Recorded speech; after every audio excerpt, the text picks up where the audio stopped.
HVAC से related video और information के लिए मेरे चैनल जर्नल इलेक्ट्रॉनिक्स HVAC को सब्सक्राइब कर लें और बेल आइकन को प्रेस करके ऑल प्रेस कर लें ताकि नेक्स्ट आने वाली वीडियो का नोटिफिकेशन आप लोग को मिल जाए। HVAC से रिलेटेड वीडियो मैं डेली बेसिस पे अपलोड करता ही रहता हूं।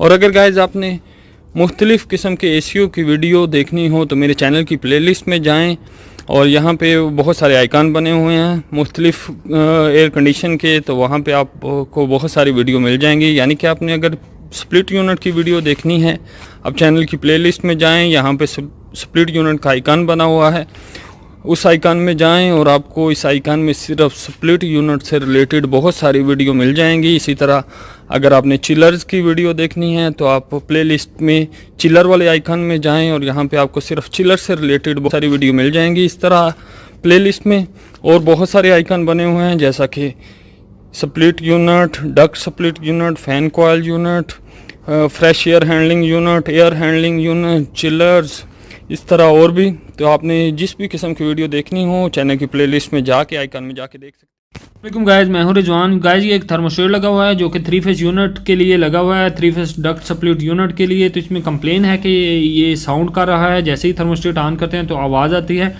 डक्टेड स्प्लिट यूनिट है, 3 फेस इंडोर यूनिट है, 3 फेस आउटडोर यूनिट है, 9 टन का ये यूनिट है। तो ये इंडोर आपको नज़र आ रहा है, सीलिंग के अंदर लगा हुआ है, बाथरूम की सीलिंग के अंदर लगा हुआ है। तो आवाज़ आनी शुरू आपको हुई होगी, आवाज़ आ रही होगी। जैसे ही हमने इसे ऑन किया तो साउंड आनी शुरू हो गया है, इंडोर की में वाइब्रेशन भी होनी शुरू हो गई है। तो यही इसकी कंप्लेन है कि इसमें जैसे ऑन करते हैं आवाज़ आनी शुरू हो जाती है। तो देखेंगे कि इस क्यों आवाज़ आ रही है। और ये इसका वेपोरेटर है और इसको खोलेंगे और अंदर मोटर को देखेंगे, ब्लोअर देखेंगे। तो इसको खोलने के लिए सबसे पहले एक ये स्क्रू लगा हुआ है और एक दूसरी साइड में स्क्रू लगा हुआ है। तो ये 2 स्क्रू खोलेंगे तो ये नीचे वाटर ट्रे है, ये ट्रे नीचे आ जाएगी। यहाँ ये इसका वाटर ट्रे का पाइप है, का पाइप हमने काट दिया है, ये पाइप हमने काट दिया है। और स्क्रू भी हमने खोल लिए थे जो आपको 2 दिखाए हैं, और ट्रे नीचे उतर चुकी है। यहाँ से स्क्रू हमने खोल लिए हैं, ये स्क्रू है।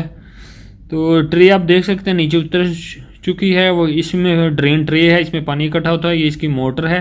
तो ट्रे को थोड़ा सा आगे की तरफ करेंगे तो ट्रे आगे से निकल जाएगी और पूरी ट्रे उतार के नीचे रख लेंगे ताकि हम अच्छे तरीके से देख सकेंगे क्या। इसकी ट्रे हमने उतार दी है, ये नीचे रख देते हैं साइड पे। ट्रे नीचे उतार दी है, वाटर ट्रे जो नीचे लगी हुई थी। तो ये इसकी मोटर है, 2 ब्लोअर लगे हुए हैं दोनों साइड पे, एक ब्लोअर लगा हुआ है। डबल शाफ्ट मोटर है, 3 फेस मोटर है, 3 फेस पावर पे चलती है। 9 टन का ये डक्ट स्प्लिट यूनिट है। मोटर हमने स्टार्ट कर दिया है, आप देख सकते हैं आवाज़ आ रही है। आवाज़ क्यों आ रही है? क्योंकि इसके जो ब्लोअर हैं वो स्टील के हैं। इन ACO के ब्लोअर स्टील के होते हैं, पुराने होने की वजह से हदीद के ब्लोअर जो हैं कमज़ोर हो जाते हैं और अनबैलेंस हो जाते हैं। अनबैलेंस होने की वजह से वो ब्लोअर के ऊपर जो कवर है, के ऊपर जो कवर होता है उसके साथ टकराते हैं तो आवाज़ से पैदा होती है। ये इसकी पावर सप्लाई है, 3 फेस पावर सप्लाई। इसको हमने ऑफ़ कर दिया है ताकि हम ये मोटर को निकाल सकें। हम ये मोटर पूरी निकाल देंगे, हमारे पास एक एक्स्ट्रा मोटर पड़ी हुई है तो वो लगाएंगे। ये मोटर के दोनों साइड में एक स्क्रू लगा हुआ है, क्लम्प लगे हुए हैं। ये 2 स्क्रू खोलेंगे तो मोटर खुल जाएगी। इसके अलावा ये ब्लोअर के स्क्रू होते हैं, 2 एक साइड में ब्लोअर के कवर के और ये 2 एक साइड में। तो ब्लोअर का कवर भी ओपन हो जाता है। इसी तरह दूसरे ब्लोअर के कवर के साथ भी 2 एक साइड में 2 एक साइड में स्क्रू। ये स्क्रू सारे हम ओपन कर रहे हैं। स्क्रू ओपन कर लेंगे तो ये मोटर हम नीचे उतार देंगे। एक एक्स्ट्रा मोटर हमारे पास पड़ी हुई है क्योंकि इसके ब्लोअर जो हैं वो जाम हो चुके होते हैं, उन्हें निकालना और दूसरे ब्लोअर लगाना थोड़ा डिफिकल्ट होता है, टाइम चाहिए होता है। तो हमारे पास एक एक्स्ट्रा मोटर पड़ी हुई है, वो मोटर हम यहाँ पे रिप्लेस करेंगे, फिक्स करेंगे। गाइस ये ब्लोअर के कवर के जो स्क्रू हैं वो खुल चुके हैं, आप देख सकते हैं। इस वाले कवर के भी स्क्रू खुल चुके हैं, कवर लूज हो चुके हैं। ये वाला क्लम्प का स्क्रू भी हमने खोल दिया है, क्लम्प ओपन हो चुका है। बस एक क्लम्प रह गया है, ये वाला इस साइड में। तो इसको ओपन करेंगे तो हमारी मोटर और ब्लोअर और कवर के साथ ही पूरी मोटर नीचे आ जाएगी। तो ये मोटर हम उतार लेते हैं। स्क्रू ये इसके कनेक्शन हैं, वायरें हैं, 2 जैक होते हैं। बस ये जैक ओपन कर लें और दोबारा सेम जैक लगा देते हैं। गाइस मोटर हमने निकाल दी है, ये आप देख सकते हैं। मोटर हमने निकाल के नीचे रख दी है। ये इंडोर यूनिट है, 9 टन का डक्टेड टाइप स्प्लिट यूनिट का इंडोर है। ये आगे इसकी वाइट कलर की डक है। ये मोटर है इसकी, हमने निकाल के नीचे रख दी है। 3 फेस मोटर है, 3 फेस पावर पे चलती है। दोनों साइड में एक ब्लोअर लगा हुआ है, ये आप देख सकते हैं। दोनों साइड में एक ब्लोअर लगा हुआ है। तो इसकी प्रॉब्लम थी इसकी जगह हम रिप्लेस कर रहे हैं, दूसरी मोटर लगा रहे हैं। तो ये इसके 2 जैक होते हैं, डेल्टा वायरिंग होती है इसके, डेल्टा कनेक्शन पे ये चलती है। 3 फेस मोटर है। तो मैं आपको अंदर से यूनिट भी दिखा देता हूँ कि ये जो ब्लोअर हैं वो कहाँ पे हवा को सप्लाई करते हैं। डक के अंदर से डक भी आपको दिखा देता हूँ, डक्ट जो लगी हुई है यहाँ पे हवा, ब्लोअर जो है वो अंदर हवा सप्लाई करते हैं। ये डक्ट है, डक्ट के अंदर से मैं आपको दिखा रहा हूँ। और जिस एरिया के ये लिए लगी हुई है वहाँ पे जाके बाहर निकल जाती है हवा। तो यहाँ से हमने ये मोटर जो है वो निकाली है। अब हम दूसरी मोटर इसकी जगह में लगाएंगे, रिप्लेस करेंगे और फिर देखेंगे कि हमारी प्रॉब्लम सॉल्व होती है। गाइस ये हमारे पास दूसरी मोटर पड़ी हुई है। ये एक यूनिट पड़ा हुआ था पुराना, वो एक्स्ट्रा हो गया था, तो वो मोटर हमने निकाल के रखी हुई थी। ये मोटर हम इसकी जगह लगा देंगे। गाइस सेम जैसे हमने मोटर निकाली थी वैसे ही सेम क्लम्प के साथ मोटर हैंग होगी। ब्लोअर के कवरों के दोनों साइडों में 2-2 स्क्रू हैं, तो वो हम लगा देंगे। मोटर हम स्क्रू वगैरह लड़का लगा रहा है।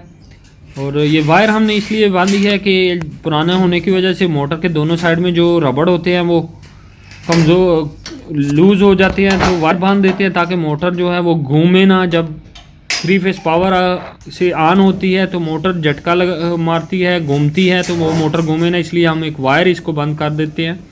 तो ये लड़का स्क्रू लगा रहा है ब्लोअर के कवर के दोनों साइडों में। तो एक साइड का कवर लग चुका है, अब दूसरी साइड के कवर का स्क्रू लड़का लगा रहा है। मोटर के जो क्लम्प के स्क्रू थे वो हमने लगा दिए थे। ये हमारी पुरानी मोटर पड़ी हुई है जो कि साउंड पैदा कर रही थी, जिसकी वजह से आवाज़ आ रही थी।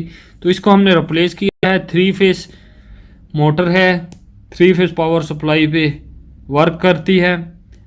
तो दोनों साइड के ब्लोअर के स्क्रू ऑलमोस्ट लग चुके हैं। इसको हम ऑन करके भी देखेंगे। इसके वायरिंग, एक जैक है, 2 जैक हैं, तो वो लगा देंगे और फिर इसको ऑन करके भी देखेंगे कि साउंड जो है, पावर की जैक वगैरह लगा के हमने इसे ऑन कर लिया है। जैसे कि आप आवाज़ आ रही होगी, यूनिट हमारा ऑन हो चुका है। अब कोई साउंड नहीं है, जो साउंड आ रही थी वो दूर हो चुकी है। ये जो आवाज़ आ रही है ये इसकी हवा का प्रेशर ज़्यादा होता है। 3 फेस मोटर है तो इसलिए थोड़ी आवाज़ आ रही है। जब इसके नीचे ड्रेन ट्रे वगैरह लगा देंगे, सीलिंग लगा देंगे, तो ये आवाज़ भी ख़त्म हो जाएगी। मोटर हमारी अच्छे से वर्क कर रही है। तो इस तरह हमने 3 फेस मोटर जो है वो रिप्लेस की है। किसी भी डक यूनिट की जो इंडोर की मोटर है वो इस तरह इजीली रिप्लेस कर सकते हैं, चेंज कर सकते हैं। इसकी अब ड्रेन ट्रे हम लोग लगा लेंगे। ये हमारा यूनिट है, डक स्प्लिट यूनिट है। वाटर ट्रे भी हमने लगा दिया। ड्रेन ट्रे जो हमने उतारी हुई थी नीचे से वो भी लगा दी है। अब ड्रेन पाइप लड़का लगा रहा है, एसी चल रहा है। अब जैसे पहले साउंड थी, जिसकी साउंड की वजह से जो प्रॉब्लम आ रही थी साउंड की, वो हमारी दूर हो चुकी है। और 3 फेस मोटर इंडोर की हमने रिप्लेस कर दी है। गाइस वीडियो अच्छी लगे तो लाइक ज़रूर किया करें और दोस्तों के साथ शेयर भी किया करें ताकि दूसरे दोस्तों का भी फ़ायदा हो सके। Thank you guys.